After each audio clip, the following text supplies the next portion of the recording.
3. Lo extraño acerca de la Tierra era lo que veíamos cuando mirábamos hacia abajo, además de la visión inicial que podéis imaginarlo, el efecto de verlo todo del tamaño de una hormiga, cuando desde lo alto de un rascacielos por todo el mundo había alma- almas abandonando sus cuerpos. Jo- Hoy y yo exploramos la Tierra con la mirada, pensándolo un par de segundos en una escena u otra, buscándolo interpretando en el momento más tribal. Y de pronto un alma pasaba recorriendo junto a un ser vivo, le rociaba el hombro o la mejilla y seguía su camino hacia el cielo. Los vivos no ven exactamente a los muertos, pero mucha gente parece muy consciente de que ha cambiado algo a su alrededor. Hablan de una corriente de aire frío. Los amigos de los fallecidos despiertan de sus sueños y ven una figura al pie de su cama, o en un portal, o subiéndose como un fantasma a un autobús urbano. Al abandonar la tierra, yo rocé a una niña llamada Ruth. Iba a mi colegio, pero nunca había sido amiga. Se cruzó en mi camino de la noche que mi alma salió gritando de la tierra, y que no pude evitar rozarla. Cuando abandoné la vida que me había sido arrebatada con tanta violencia. No fui capaz de calcular mis pasos, no tuve tiempo para contemplar nada. Cuando hay violencia en lo que te concentras es huir cuando empiezas a acercarte al borde. La vida se aleja de ti como un bote se aleja inolvidablemente de la orilla, y te agarras con fuerza a la muerte como si tuviera una cuerda que te transportara y la que te soltara confiando únicamente en el aterrizar lejos de donde estás, como una llamada telefónica que recibes desde la cárcel. Pasé junto a Ruth, rozándola número equivocado, llamada fortuita. La vi ahí de pie cerca del Fiat rojo y oxidado cuando pasé como rayo. Por su lado mi mano salió disparada para tocarla a la última cara, tener el último contacto con la tierra en esa adolescente tan poco convencional. La mañana del 7 de diciembre Ruth se quejó a su madre de que había tenido una pesadilla demasiado real para ser un sueño. Cuando su madre le preguntó que qué quería decir, Ruth respondió: estaba cruzando el aparecimiento del profesor y de pronto vi en el campo de fútbol un fantasma pálido que corría hacia mí. La señora Connor resolvió las gachas que se espantaban en su cazuela.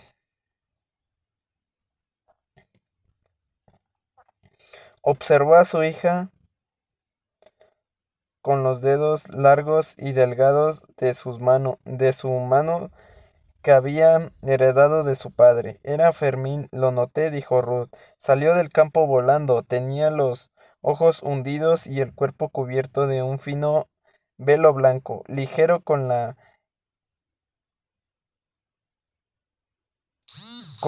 estopilla. Logré verle la cara a través de él, los rasgos que asomaban, la nariz, los ojos, la cara, el pelo. Su madre apartó las gachas del fuego y bajó la llama. Ruth dijo: te estás dejando llevar por la imaginación. Ruth comprendió que era el momento de callar. No volvió a mencionar el sueño que no era un sueño, ni siquiera 10 días después, cuando por los pasillos del colegio empezó a propagarse la noticia de mi muerte con matices adicionales, como ocurre con todas las buenas historias de terror. Mis compañeros se vieron en apuros para hacer el horror más terrible de lo que ya era. pero todavía faltaban detalles: el cómo, cuándo y quién se convirtieron en hondos recipientes que llenan con sus conjeturas adoración satánica. Medianoche Rising, por lo mucho que no intente, no conseguiré señalar con suficiente fuerza a Ruth, lo que nadie había controlado, mi pulsera de colajantes plateada. Me parecía que eso tal vez podría ayudarla. Había estado a la vista esperando que una mano la cogiera, una mano que la reconociera y pensara pista, pero ya no estaba en el campo de trigo. Ruth empezó a escribir poesías y su madre o sus profesores más accesibles no querían oír hablar de la realidad más oscura que había experimentado. Reversilla que esa realidad de poesía. Cuando me habría gustado que Ruth hubiera ido a ver a mi familia y hablado con ella, seguramente que nadie, aparte de mi hermana, habría sabido cómo le llamaba siquiera. Ruth era la chica que había quedado penúltima en deporte, la que cuando veía venir una pelota de voleibol se agachaba donde estaba dejando que golpeara el suelo a su lado, y los demás jugadores del equipo y la profesora se esforzaran para no refuñar, mientras mi madre permanecía sentada en la silla de respaldo recto de nuestro pasillo observando cómo mi padre entraba y salía apresuradamente para atender a sus distintas obligaciones. Se había vuelto hiperconsciente de los movimientos y el paradero de su hijo menor. Su mujer y la única hija que quedaba, Ruth, mantuvo en secreto nuestro encuentro accidental en el aparecimiento del colegio. Hojeó los viejos anuarios y encontró fotos de mi clase, así como de las distintas actividades en las que participaba, como el club de química, y las recortó con las tijeras de bordar en forma de cisne de su madre. Aunque su obsesión iba aumentó, yo recelaba de ella, hasta que una semana antes de Navidad vio algo en el pasillo de nuestro colegio. Era mi amiga Clarissa con Brisa Nelson. Yo había apodado a Brian el espantapájaros, porque a pesar de tener unos hombros increíbles en los que lloriqueaban todas las chicas, su cara me hacía pensar que en un saco de aperillera lleno de paja. Llevaba un sombrero hippie de cuero reflexión y fumaba cigarrillos liados a mano en la sala de fumar de alumnos. Según mi madre, la predilección de Clarisa por la sombra de los ojos azules celeste era una señal del aviso prematura, pero a mí siempre me habían gustado precisamente por eso. Hacía cosas que a mí no me que estaban permitidas. Se aclaraban su pelo largo, llevaba zapatos de plataforma y fumaba a la salida del colegio. Ruth se cruzó con ellos, pero ellos no la vieron. Llevaba una pila de libros enorme en que había tomado prestados de la señora Clapham, la profesora de ciencias sociales. Todos eran textos feministas de primera época y los sostenía con el lomo contra el estómago para que nadie leyera los títulos. Su padre, contratista de obras, le había regalado dos gomas muy resistentes para llevar libros y había puesto las dos alrededor de los tomos que tenía previsto leer en vacaciones.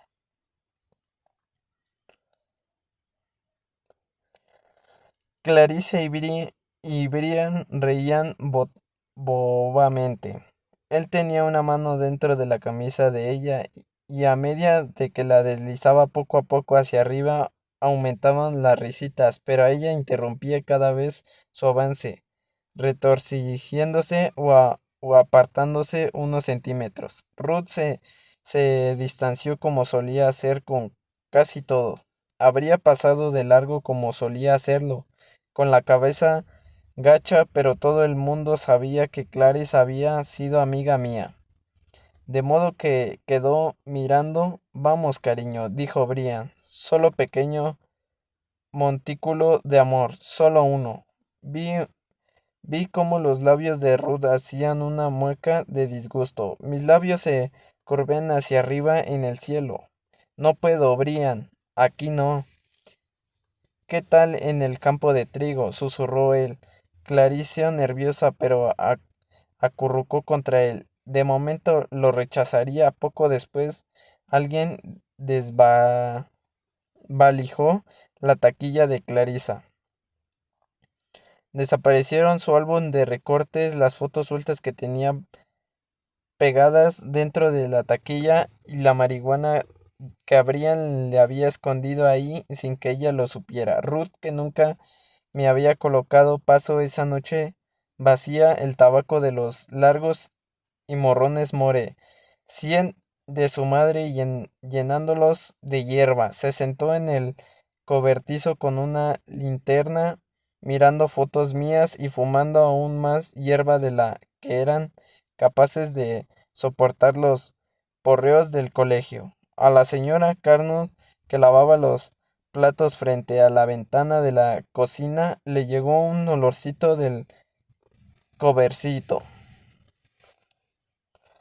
Creo que Ruth está haciendo amigos en el colegio, comenzó su marido, que estaba sentado con su evening y una taza de café.